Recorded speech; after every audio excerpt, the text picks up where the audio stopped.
Hello and welcome to this week's episode of Nacho Problems, where we turn ordinary recipes into extraordinary nachos. I'm Nacho Queen, but you can call me M.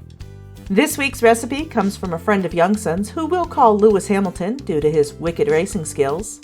Hamilton suggested we try mozzarella stick nachos. Mozzarella sticks are a classic appetizer here in the US, where breaded, fried, and dipped in sauce is practically its own food group. Let's get started.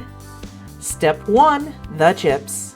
Our mozzarella sticks will be our chips, and for that we need 2 eggs, a 1/4 cup milk, 1½ cups Italian seasoned breadcrumbs, half a teaspoon garlic salt, half a cup all-purpose flour, a 1/4 cup cornstarch, and 1 pound package of mozzarella. Typically you choose those pre-cut sticks, but since we're turning them into chips, a log is more practical, and this is perfect as it's even already sliced for us. First, make sure to warn the cameraman to start filming. Then you're going to combine the flour and cornstarch together in one bowl. Add the milk and eggs to another bowl and beat with a fork. And finally add the breadcrumbs and garlic salt to the final bowl and stir.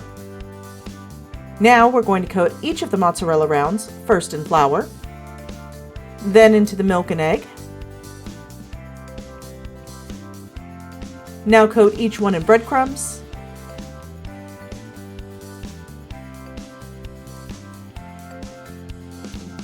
And then we're actually going to give it a second coat of milk and then more breadcrumbs. We want to make sure the cheese is well sealed in the breading so that it doesn't leak out while frying.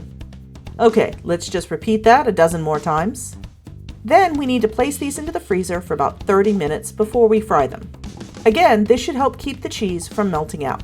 We've heated our oil to about 365 degrees Fahrenheit or 185 C, and we're going to carefully place our chips in and fry them for about 2 to 3 minutes before turning. I had much better luck using forks than tongs for this. Now cook for another 2 minutes and then remove them to a paper towel lined plate. This first batch I didn't freeze, and as you can see, we have leakage. The second batch turned out much better. And that's our chips. Let's move on to Step 2, the cheese. We're going super simple with our cheese with a nice pre-made marinara sauce. If you want to see cameraman make his homemade marinara sauce, then go check out the Pizza Nachos video. Nothing to do here but heat this up, so let's skip ahead to Step 3, the toppings. This is one of those times I had to kind of stretch to think of a topping, but I figured you can never go wrong with some parsley and Parmesan. So I think we're ready for Step 4, let's eat. We'll start off with a few of our chips, spoon on some of that sauce, and finish with a sprinkle of parm and parsley. Let's see who taste tester is today. The wheel spins and lands on the recently returned Jimmy Buffett.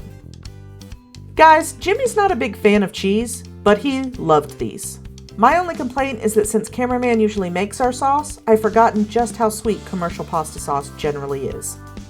Overall, everyone loved these. We will definitely be making them again.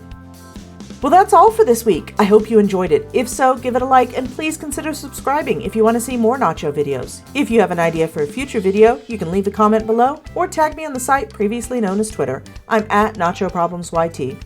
I've also linked my Blue Sky below, but you won't find me on Facebook, Instagram, or Threads.